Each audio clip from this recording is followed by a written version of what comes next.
All right, a Wall Street Journal op-ed is taking a closer look at Donald Trump's strategy in his run for the White House. Bill McGurn writes this, quote, Trump is a man who's perpetually on offense. Think of him as the Kevin Kelley of politics. He's gained national fame as the coach who almost never punts.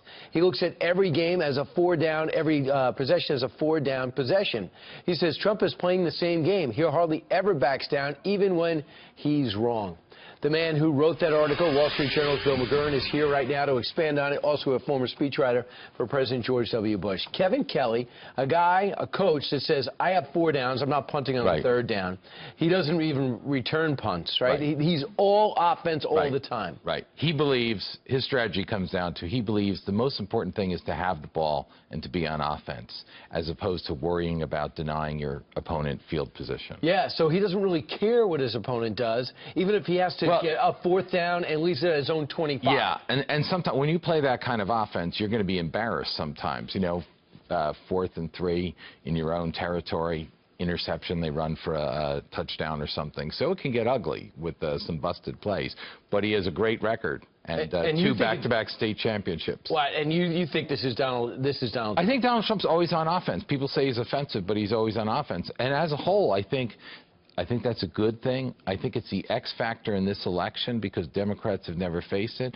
But in the last 2 weeks or so, you know, I think he's aimed his offense at some of the people on the sidelines rather than on the playing field. I mean, yeah, whether it's the debates, whether it's the fire marshal, whether it's a crying baby, or whether it's the the news should be favoring Donald Trump. Inspector General's report on Mrs. Clinton's emails, the 1.2% growth economy. Ari Fleischer says he should stop calling her crooked Hillary and start calling her 1.2% growth Hillary. The Iran deal. All these things should be dominating the news, but he's giving his critics all this stuff to keep what should be a one-day story into a 2-week story. So Coach Kelley saw this, used this analogy. He said this, at real Donald Trump, how about a visit to the White House if you win?